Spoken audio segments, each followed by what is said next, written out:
qui gère un quartier d'affaires.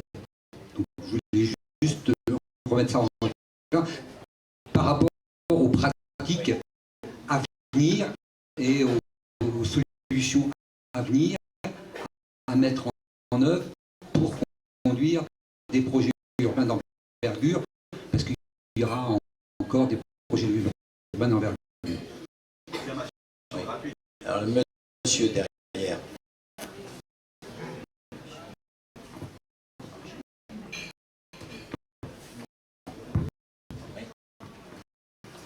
J'ai une proposition très concrète à faire, c'est d'essayer de mettre en pleine lumière tout ce que les organismes officiels ou non officiels ne veulent pas voir. C'est-à-dire, qu'est-ce que ça va coûter pendant les 10 années qui viennent, rien que si on laisse les choses en l'état. Personne ne veut en parler. Et pourtant, c'est simple. Il suffit de demander à deux personnalités, par exemple à la Cour des comptes, il faut au moins aller jusque-là si on ne veut pas avoir de surprise, de regarder tout ce que ça va coûter pendant 10 ans et de le dire aux gens, parce que les gens ne le savent pas et les organismes ne le savent pas non plus. Je vais prendre juste un tout petit point. Les tunnels, qui est-ce qui a chiffré est-ce que ça va coûter les tunnels au stade actuel de la législation tunnel Mont-Blanc et son évolution qui est prévue dans les années qui viennent? Qui est-ce qui a bien voulu regarder comment vont se rejoindre le projet notamment d'une exposition universelle, je crois, du côté de Neuilly jusque la Défense? On n'en parle pas, pourtant c'est dans presque 10 ans. C'est-à-dire que on est en train toujours de faire le système Shadow. Je prends ce qu'il y a derrière, je le mets devant, j'avance. Je suis au boulevard, tant mieux. Ça rapporte, tant mieux. Mes copains, ils ont du fric dans le béton, tant mieux.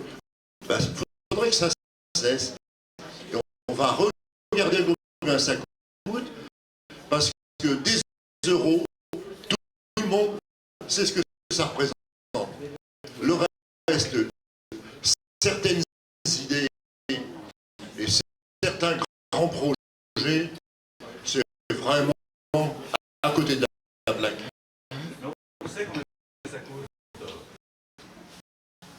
Alors, monsieur, puis ensuite réponse et on en terminera là parce qu'on a dit 9h30. Ok. Ici, monsieur. Bonsoir, Christophe Grébert, conseiller municipal de Puteaux. On a parlé à plusieurs reprises de Puteaux et différentes voix se sont fait entendre sur la ville. C'est vrai qu'on a, par exemple, ce projet de la Rose de Cherbourg, où on réaménage une partie du boulevard circulaire comme on l'a fait à Courbevoie, c'est à côté beaucoup d'argent, et donc on modifie notre flux pour permettre la construction de cette remise à niveau du boulevard circulaire. Alors, les partisans nous ont dit que pour financer ça, il fallait effectivement construire des tours. Dans notre notre flux, on a un débat en ce moment pour réviser le flux.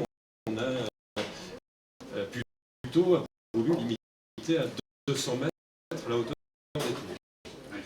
L'EPA d'ESA est arrivé aussitôt, M. Chex, en disant mais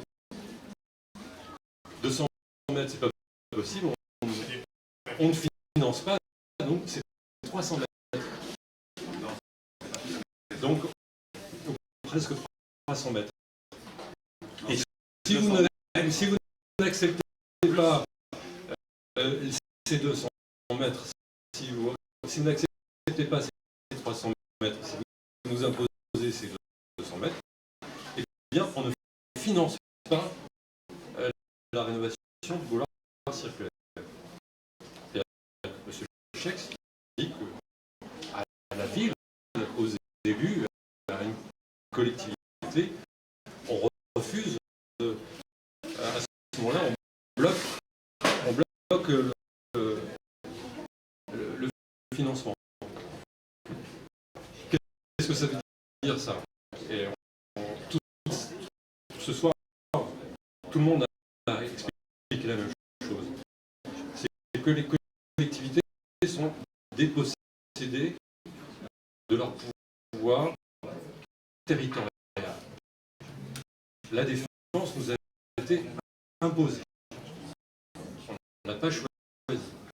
Et plutôt été riche, longtemps, on en a beaucoup profité, mais en échange d'une dépossession de notre pouvoir.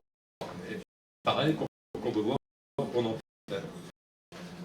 Je suis élu depuis Puteaux, et en réalité, je suis élu de 2 tiers de Puteaux.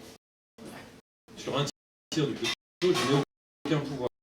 Et quand des gens qui habitent Puteaux sur la dalle viennent me voir, je ne peux que les rediriger que vers l'EHPAD, l'EHPAD d'ESA ou des facteurs. Pardon, Donc, excusez-moi. Si on arrête, Ce que vous dites, ce monsieur, ce haut fonctionnaire, prend une décision qui se fait dans une logique avant tout financière. Non, mais financière, et surtout, effectivement, on est dans le cadre d'un débat public où, d'un seul coup, effectivement, le directeur de l'EHPAD d'ESA vient nous imposer sa décision finale, celle qui sera au final signée. Et donc on a sans arrêt cette situation-là. Si on aboutit à un système où on supprime l'EHPAD d'ESA demain, de toute façon, l'État imposera, et M. Jarry l'a dit à travers son préfet, imposera toute sa puissance sur les collectivités locales. Plutôt indépendamment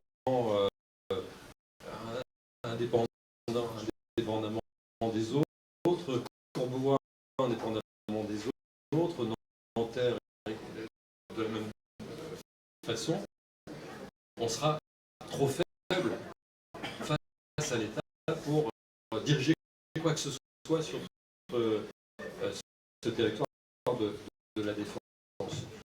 Donc il est indispensable que l'on négocie en force. Ça passe par une intercommunalité très large. Le maire de Nanterre l'a défendu avec d'autres oppositions des autres villes. On le défend aussi au MODEM dans toutes les communes de la Défense. Il faut une intercommunalité qui regroupe les 6 communes de la Défense.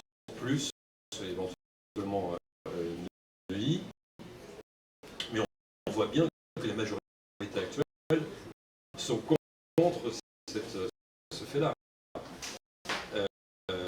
Il y a d'un côté une intercommunalité avec Nanterre, la Garenne, Suresnes et Noailles, et puis de l'autre côté, nos deux villes de Puteaux et de Courbevoie se sont créées leur petite intercommunalité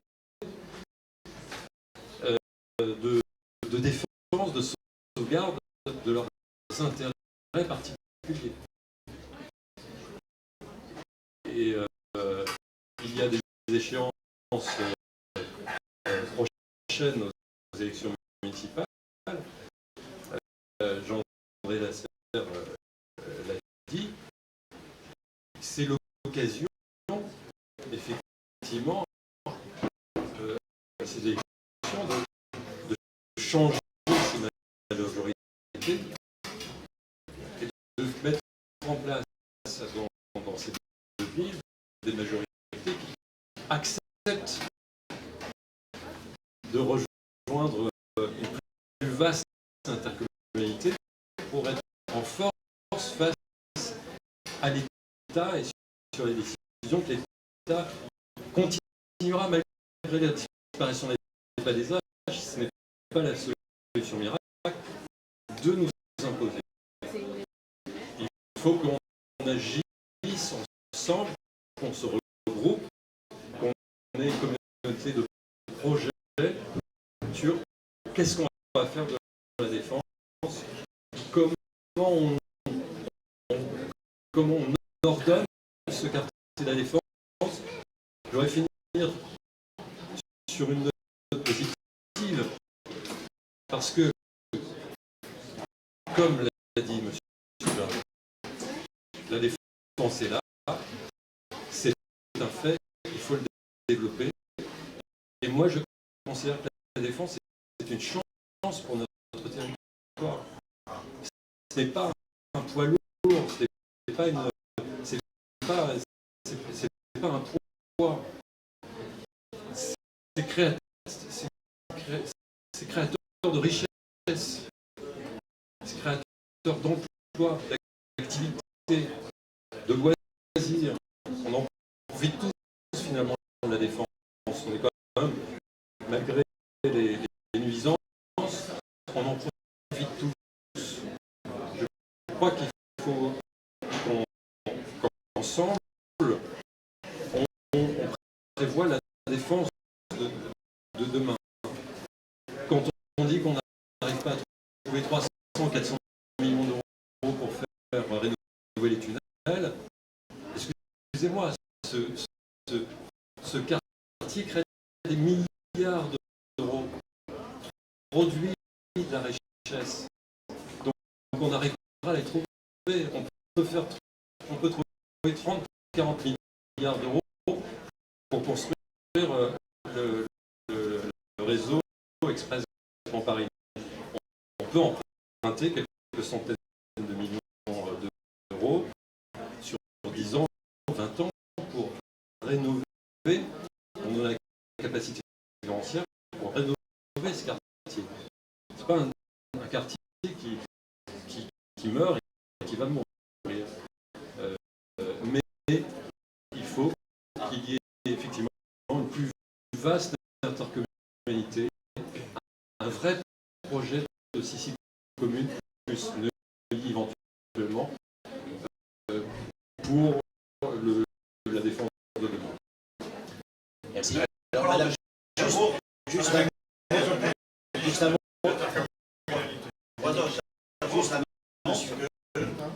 Madame, juste un mot.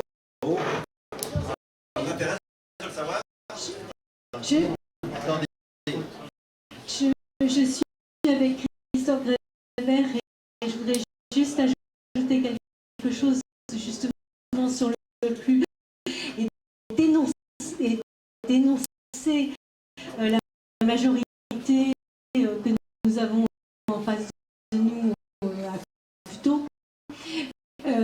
C'est que en réalité cette majorité est souvent hypocrite parce que le PLU il a été révisé et il a prévu une hauteur qui permettait de faire les tours en question.